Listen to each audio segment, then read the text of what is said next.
Kuna wakati historia ya mji huandikwa si kwa kalamu, bali kwa mateso ya watu wake. Na kuna wakati sauti za wananchi hupuuzwa, zikachukuliwa kama kelele za wasio na shukrani. Hii ni simulizi ya mji mmoja, kiongozi mmoja na kizazi cha vijana kilichoamua kuuliza maswali magumu. Hapa ndipo simulizi ya Mheshimiwa Usituone Vibwengo inaanza.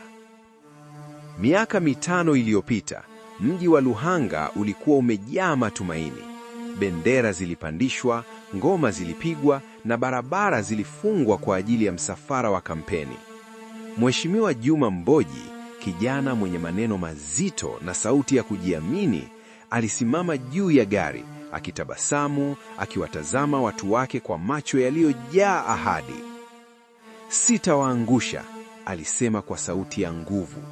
"Tutakuwa na viwanda, tutakuwa na ajira, vijana hawatakaa vijiweni, kilimo kitapata thamani, maji, barabara na maendeleo vitafika kila kona." Watu walipiga makofi, wazee walitabasamu, vijana walishangilia, mamalishe waliona tumaini jipya. Kila mtu aliamini kwa sababu maneno yalikuwa matamu kuliko asali. Miaka ikapita, msimu ukabadilika, serikali ikabadilika, lakini Luhanga ikabaki pale pale. Leo ukiingia Luhanga, utakuta mto mkubwa unapita katikati ya mji. Maji yake ni mengi, yanang'aa chini ya jua. Lakini ajabu ni kwamba wakazi wa Luhanga wanateseka na kiu. Wanawake wanatembea kilomita 5 kutafuta maji. Watoto wanachelewa shule kwa sababu ya foleni ya visima vya tope. Vijana wa Luhanga wakaanza kujiuliza, kwa sauti ya chini kwanza, kisha kwa sauti ya wazi, "Tupo karibu na mto lakini maji hatuna. Hii inawezekanaje?" Mashamba yapo kila upande, wakulima ni wengi, ardhi ni yenye rutuba, lakini hakuna karakana hata moja ya kutengeneza jembe, plau au trekta ndogo. Mkulima akiharibikiwa kifaa, analazimika kusafiri hadi mjini, umbali wa zaidi ya kilomita 70. Nauli ni kubwa, chakula njiani ni gharama, muda unapotea. Je, karakana moja tu ni jambo gumu kiasi hicho? Vijana waliulizana. Barabara kuu ya kutoka Luhanga kwenda mjini ni ya vumbi. Mvua ikinyesha, magari yanakwama. Msimu wa kiangazi, vumbi linajaa hewani. Mazao yanaharibika njiani. Wakulima wanauza kwa hasara. Lakini kila mwaka wa uchaguzi ulipokaribia, Mheshimiwa Juma Mboji alirudi tena. Safari hii, mabango yalikuwa mapya. Ahadi zilikuwa zile zile, lakini sauti ilikuwa nzito zaidi. "Wananchi wangu," alisema, "nimefanya mengi. Mengine yapo njiani. Nipeni muhula mwingine nikamilishe." Ndipo kizazi cha vijana wenye kuelewa kikaamua kusimama.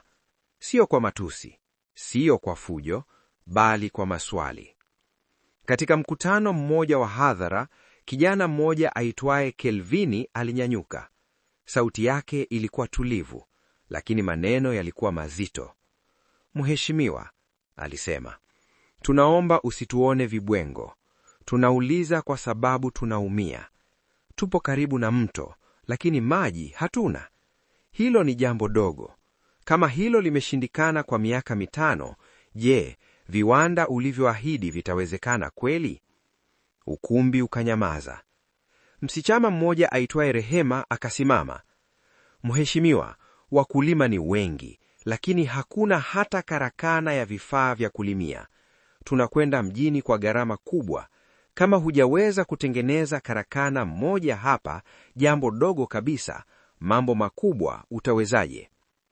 Mheshimiwa alisogea karibu na kipaza sauti.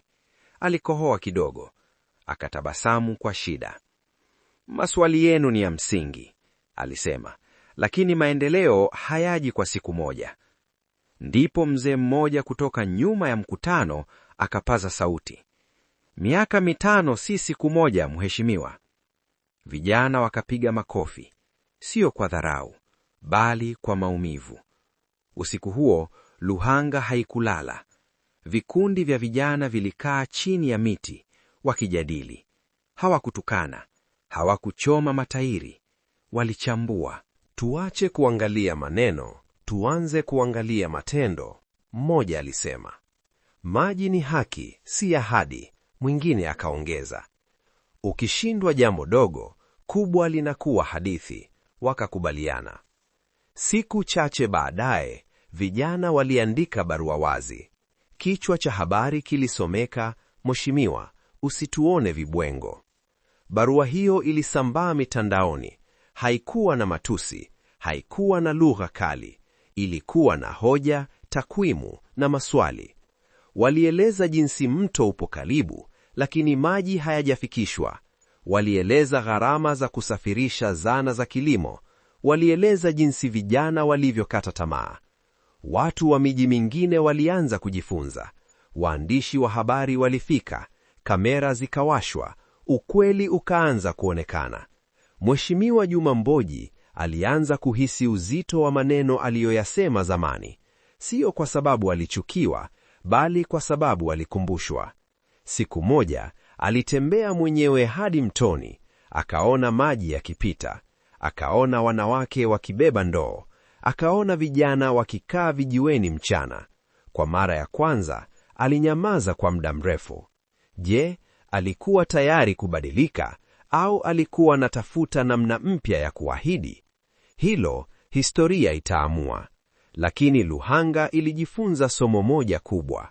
Maendeleo hayaletwi na sauti kubwa, bali na matendo madogo yanayoonekana. Karakana moja, bomba la maji moja, barabara moja inayopita. Na wewe msikilizaji, unaonaje? Je, kiongozi anayeshindwa jambo dogo anaweza kweli kutimiza jambo kubwa? Je, kuuliza maswali ni kukosa heshima au ni haki ya raia?